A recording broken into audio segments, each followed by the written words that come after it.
Siempre había considerado Iza que era un honor cocinar para Mogur. Más aún, había desarrollado un vínculo de afecto hacia su hermano semejante al que muchas mujeres llegan a experimentar por su compañero.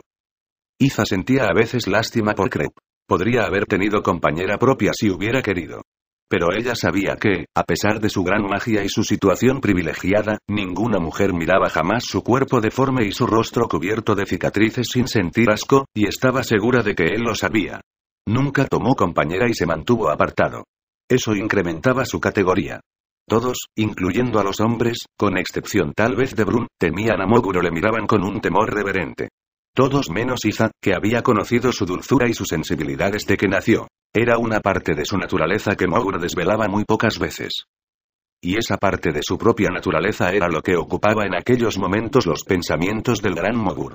En vez de meditar sobre la ceremonia de aquella noche, estaba pensando en la niña. A menudo había sentido curiosidad sobre su especie, pero la gente del clan evitaba a los otros en lo posible, y hasta entonces nunca había visto a uno de sus miembros jóvenes. Sospechaba que el terremoto tenía algo que ver con que anduviera sola, aun cuando le sorprendía que hubiera gente de aquella tan cerca. Por lo general vivían mucho más al norte. Observó que algunos hombres abandonaban el campamento y entonces se levantó apoyándose en su báculo para vigilar los preparativos. El ritual era prerrogativa y deber masculino. En muy raras ocasiones se permitía que las mujeres tomaran parte en la vida religiosa del clan, y les estaba totalmente prohibido asistir a estas ceremonias. No podría haber desastre tan grande como que una mujer presenciara los ritos secretos de los hombres. No solo traería mala suerte, sino que alejaría a los espíritus protectores. El clan entero moriría. Pero no había mucho peligro de que eso sucediera. Nunca se le ocurriría a una mujer aventurarse por las cercanías de un ritual tan importante. Ellas esperaban esos momentos para descansar, liberadas de las exigencias constantes de los hombres y de la necesidad de portarse con el decoro y respeto debido. Era muy duro para las mujeres tener a su vera a los hombres todo el tiempo, especialmente cuando estos se mostraban tan nerviosos y se desahogaban con sus compañeras. En circunstancias normales, ellos se iban de cacería durante prolongados espacios de tiempo. Las mujeres sentían la misma ansia por encontrar un nuevo hogar, pero no podían hacer gran cosa. Brun fijaba la dirección que habían de seguir y a ellas no se les pedía consejo, ni podrían haberlo dado. Las mujeres dependían de sus hombres para dirigir, asumir responsabilidades y tomar decisiones importantes. El clan había cambiado tan poco en casi 100.000 años que ahora todos se sentían incapaces de cambiar, y comportamientos que otrora fueron adaptaciones de conveniencia se habían quedado fijados genéticamente. Tanto hombres como mujeres aceptaban sus papeles sin discutir. Eran inflexiblemente incapaces de asumir cualesquiera otros. Eran tan incapaces de tratar de cambiar sus relaciones como de intentar tener un tercer brazo o modificar la forma de su cerebro. Una vez que los hombres se alejaron, las mujeres se reunieron alrededor de Hebra con la esperanza de que Iza se les uniera, para poder satisfacer su curiosidad. Pero Iza estaba agotada y no quería dejar sola a la niña. Se tendió a su lado tan pronto como Crep se alejó y envolvió su cuerpo y el de la niña con su capa de piel. Durante un rato se quedó observando a la niña a la luz mortecina del fuego que se apagaba. Qué cosita tan peculiar, pensaba. En cierto modo, más bien fea. Tiene la cara tan plana, con esa frente abombada y alta, y esa naricilla tan chiquita, y qué protuberancia ósea tan rara debajo de la boca. Me pregunto qué edad tendrá. Más joven de lo que pensé al principio. Está tan alta que lleva a engaño. Y tan flaca que siento todos sus huesos. Pobre criatura. ¿Cuánto llevará sin comer, vagando sola por ahí? Iza rodeó con su brazo protector a la criatura. La mujer, que había ayudado incluso a crías de animales, no podía hacer menos por la flacucha y desnutrida niña. El tierno corazón de la curandera se volcó sobre la vulnerable criatura.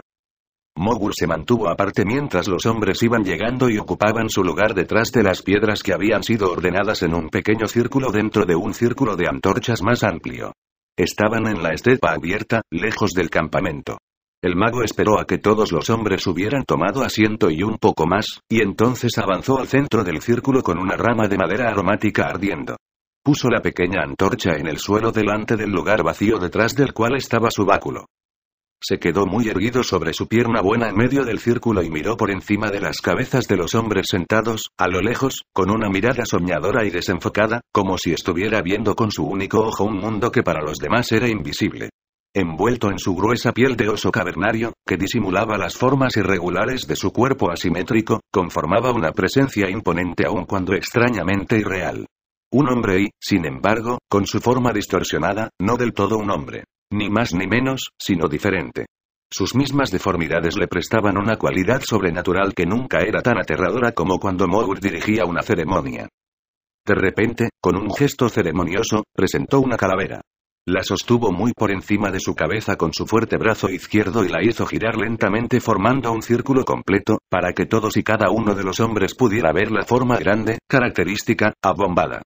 Los hombres se quedaron mirando la calavera del oso cavernario que brillaba, en su blancura, a la luz vacilante de las antorchas. La puso enfrente de la pequeña antorcha que había en el suelo y se agachó detrás de ella, cerrando el círculo. Un joven que se encontraba a su lado se puso en pie y cogió un cuenco de madera. Tenía más de 11 años y la ceremonia de su virilidad se había verificado poco antes del terremoto. Gob había sido escogido como acólito cuando era pequeño, y a menudo había auxiliado a Mogur en los preparativos, pero los acólitos no podían tomar parte en una ceremonia real mientras no fueran hombres. La primera vez que Gob desempeñó su nuevo papel fue después de iniciada la búsqueda y todavía estaba nervioso. Encontrar una cueva tenía para Gob un significado especial. Era su oportunidad para aprender del propio Gran Mogur los detalles de una ceremonia que se celebraba pocas veces y que era difícil de describir, mediante la cual una caverna se volvía aceptable como residencia. De niño temía al mago, aun cuando comprendía el honor que representaba haber sido elegido. Desde entonces, el joven había aprendido que el inválido no era solamente el más experto Mogur de todos los clanes, sino que, además, tenía un corazón dulce y amable debajo de su aspecto austero. Gob respetaba a su mentor y le amaba. El acólito había comenzado a preparar la bebida que había en el cuenco tan pronto como Brun dio órdenes de detenerse. Comenzó machacando entre dos piedras plantas enteras de latura. La parte difícil consistía en calcular la cantidad y proporción de hojas, tallos y flores que habrían de emplearse. Se echaba agua hirviendo sobre las plantas machacadas y la mezcla se quedaba en maceración hasta la ceremonia. Gob había vertido la fuerte infusión de datura en el cuenco especial de ceremonias, filtrándola entre sus dedos, justo antes de que Mogur ingresara en el círculo, y esperaba ansiosamente que el hombre santo diera su aprobación con un movimiento de la cabeza. Mientras Gob la sostenía, Mogur tomó un sorbo, aprobó con un gesto y después bebió. Gob exhaló un suspiro sordo de alivio. Entonces fue pasando el cuenco a cada uno de los hombres, por orden jerárquico, comenzando por Brun. Él lo sostenía mientras bebían, controlando la parte que cada uno tomaba, y él fue el último en beber. Mogur esperó a que Gob se sentara y entonces hizo una seña. Los hombres empezaron a golpear la tierra rítmicamente con el extremo romo de sus lanzas. El sordo golpeteo de las lanzas pareció intensificarse cada vez más hasta que no se oyó ningún otro sonido. Todos se sintieron contagiados por aquel redoble regular. Después se pusieron en pie y comenzaron a moverse siguiendo el compás. El hombre santo contemplaba la calavera y su intensa mirada atrajo la atención de los hombres hacia la reliquia sagrada como si él les obligara. Determinar el momento oportuno era lo fundamental y él era maestro de la oportunidad. Esperó justo lo suficiente para que la tensión alcanzara su cima un poco más y ese punto de máxima inflexión se habría disipado y entonces miró a su hermano, el hombre que encabezaba al clan. Brun se puso de cuclillas delante de la calavera. Espíritu del bisonte, tótem de Brun, entonó Mogur. En realidad solo pronunció una palabra. Brun.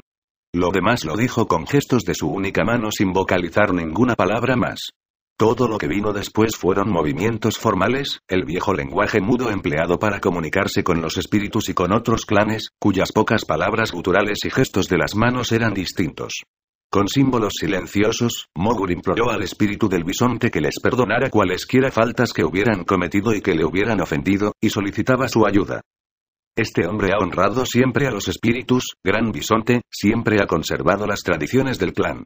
Este hombre es un jefe fuerte, un jefe sabio, un jefe justo, un buen cazador, buen proveedor y hombre que se controla, digno del poderoso bisonte.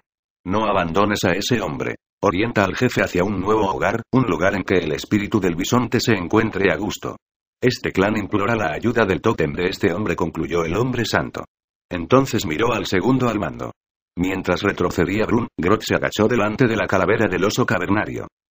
Ninguna mujer podía ser autorizada a presenciar la ceremonia, a enterarse de que sus hombres, que mandaban con fuerza tan estoica, rogaban y suplicaban a los espíritus invisibles de la misma manera que las mujeres rogaban y suplicaban a los hombres. Espíritu del oso pardo, Tótem de Grot, comenzó una vez más Mogur, y procedió a una súplica formal similar dirigida a Tótem de Grot. A continuación hizo lo mismo con todos los demás hombres, uno por uno. Cuando terminó siguió contemplando la calavera mientras los hombres golpeaban la tierra con sus lanzas, dejando nuevamente que la tensión se acumulara. Todos sabían lo que vendría después, ya que la ceremonia no cambiaba nunca. Era lo mismo, noche tras noche, pero aún así, estaban a la expectativa. Esperaban que Mogur apelara al espíritu de Ursus, el gran oso cavernario, su tótem personal y el más reverenciado entre los espíritus. Ursus era algo más que el tótem de Mogur. Era el tótem de todos, y más que tótem. Era Ursus el que hacía de ellos clan. Era el espíritu supremo, el protector supremo. La veneración hacia el oso cavernario era el factor común que los unía, la fuerza que soldaba a todos los clanes autónomamente organizados en un solo pueblo. El clan del oso cavernario. Cuando el mago tuerto juzgó el momento oportuno, hizo una seña. Los hombres dejaron de golpear y se sentaron detrás de sus piedras, pero el obsesivo ritmo del golpeteo anterior corría por su sangre y seguía retumbando en sus cabezas. Mogur buscó en una pequeña bolsa y sacó un pellizco de esporas secas del licopodio. Manteniendo su mano por encima de la antorcha pequeña, se inclinó hacia adelante y sopló al tiempo que las dejaba caer sobre la llama. Las esporas se encendieron y cayeron, espectacularmente brillantes, alrededor de la calavera en un fulgor de luz de magnesio, en agudo contraste con la oscuridad de la noche. La calavera brilló, pareció cobrar vida y en verdad lo hizo para aquellos hombres cuyas percepciones estaban agudizadas por los efectos de la datura. Una lechuza ululó en un árbol próximo como si alguien se lo hubiera ordenado, agregando su sonido inquietante al pavoroso esplendor. Gran Ursus, protector del clan, dijo el mago con sus gestos formales, muestra a este clan un nuevo hogar, lo mismo que otrora el oso cavernario mostró al clan cómo vivir en cuevas y cubrirse con pieles. Protege a tu clan de la montaña del hielo, del espíritu de la nieve granulada que la creó y del espíritu de las ventiscas, su compañero. Este clan quiere suplicar al gran oso cavernario que nada malo le suceda mientras esté sin hogar.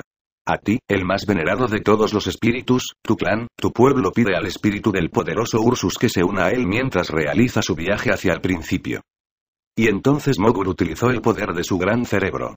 Todos esos seres primitivos, carentes casi de lóbulos frontales, con un lenguaje limitado por unos órganos vocales subdesarrollados, pero con cerebros grandes mayores que los de cualquier raza de hombres entonces existentes o de generaciones todavía por venir, eran únicos.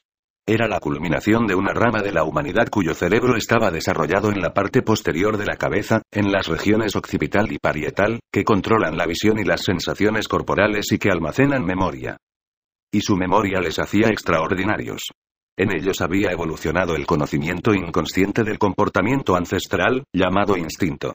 Almacenados en la parte posterior de sus grandes cerebros se encontraban no solo sus recuerdos sino los recuerdos de sus antepasados. Podían rememorar conocimientos aprendidos por sus antepasados y, en circunstancias especiales, podían dar un paso más allá. Podían recuperar su memoria racial, su propia evolución. Y cuando llegaban suficientemente lejos en el pasado, podían fusionar esa memoria, que era idéntica para todos, y unir telepáticamente sus mentes. Pero solo en el tremendo cerebro del inválido cubierto de cicatrices y deforme estaba plenamente desarrollado ese don. Kree, el amable y tímido Kree, cuyo cerebro enorme provocaba su deformación, había aprendido, como Mogur, a utilizar el poder de ese cerebro para fundir en una solamente las entidades individualizadas sentadas a su alrededor y orientarlas. Podía situarlos en cualquier parte de su herencia racial, para convertirse, en la mente de cualquiera de ellos, en alguno de sus progenitores. Era el Mogur. El suyo era un poder auténtico, no condicionado por trucos de iluminación ni por la euforia provocada por las drogas. Esto solo servía para preparar el escenario y ponerlos en condiciones de aceptar su dirección. En aquella noche oscura y tranquila iluminada por antiguas estrellas, unos pocos hombres experimentaron visiones imposibles de describir. No las veían. Ellos mismos eran las visiones. Experimentaban las sensaciones, veían con los ojos y recordaban los comienzos pavorosos. En las profundidades de sus mentes se encontraban los cerebros sin desarrollar de criaturas del mar flotando en su ámbito salino y caliente. Sobrevivieron al dolor de su primera aspiración de aire y se volvieron anfibios, compartiendo ambos elementos. Porque reverenciaron al oso cavernario, Mogur evocó a un mamífero primordial, el antepasado que generó a ambas especies y a muchísimas más, y fusionó la unidad de sus mentes con el principio del oso. Entonces, recorriendo las eras, se convirtieron sucesivamente en cada uno de sus progenitores y vieron